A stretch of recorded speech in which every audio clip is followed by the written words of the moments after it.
কামিকা একাদশী ব্রত মাহাত্ম্য হচ্ছে শ্রাবণ কৃষ্ণপক্ষিয়া কামিকা একাদশীর কথা ব্রহ্ম বৈবর্ত পুরাণে যুধিষ্ঠির শ্রীকৃষ্ণ সংবাদে বলা হয়েছে। যুধিষ্ঠির মহারাজ শ্রীকৃষ্ণকে বললেন, হে গোবিন্দ, হে বাসুদেব, শ্রাবণ মাসের কৃষ্ণপক্ষের একাদশীর নাম এবং মাহাত্ম্য সবিস্তারে আমার কাছে বর্ণনা করুন। তা শুনতে আমি অত্যন্ত কৌতূহলী। প্রত্যুত্তরে ভক্তবৎসল ভগবান শ্রীকৃষ্ণ বললেন, হে রাজন, পূর্বে দেবর্ষি নারদ প্রজাপতি ব্রহ্মাকে এই প্রশ্ন করলে তিনি যে উত্তর প্রদান করেছিলেন, আমি এখন সেই কথাই বলছি। আপনি মনোযোগ সহকারে তা শ্রবণ করুন। এক সময় ব্রহ্মার কাছে ভক্ত শ্রেষ্ঠ নারদ জিজ্ঞাসা করলেন, হে ভগবান, শ্রাবণ মাসের কৃষ্ণপক্ষিয়া একাদশীর নাম কি? এর আরাধ্য দেবতাকে? সেই ব্রতের বিধি বা কীরকম এবং এই ব্রতের ফলে কি পুণ্য লাভ হয় তা সবিশেষ জানতে ইচ্ছা করি।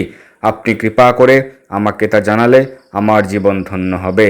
শ্রী নারদের কথা শুনে ব্রহ্মা অত্যন্ত সন্তুষ্ট হলেন। তিনি বললেন, হে বৎস, জগৎ জীবের মঙ্গলের জন্য আমি তোমার প্রশ্নের যথাযথ উত্তর দিচ্ছি, তুমি তা শ্রবণ করো।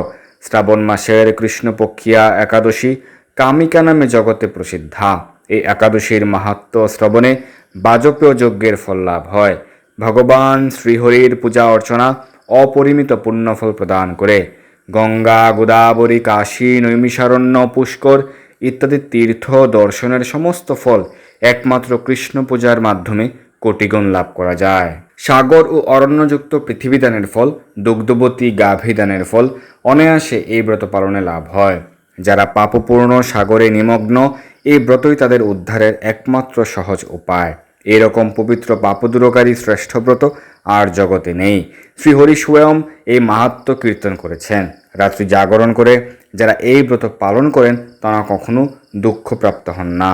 এই ব্রত পালনকারী কখনো নিম্নজনী প্রাপ্ত হন না। কেশবপ্রিয়া তুলসীপত্রে যিনি শ্রীহরির পূজা করেন, পদ্ম পাতায় জলের মতো তিনি পাপে নির্লিপ্ত থাকেন।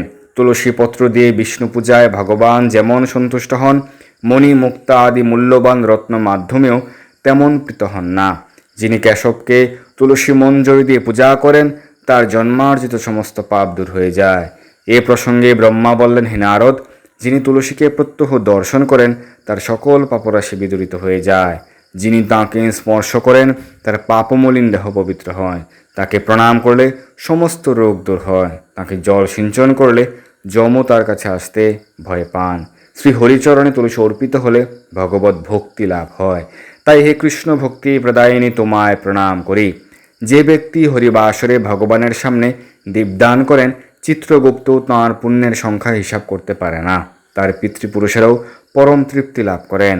শ্রীকৃষ্ণ বললেন, হে রাজন, আমি আপনার কাছে সর্বপাপদূরকারিণী কামিকা একাদশীর মাহাত্ম্য বর্ণনা করলাম।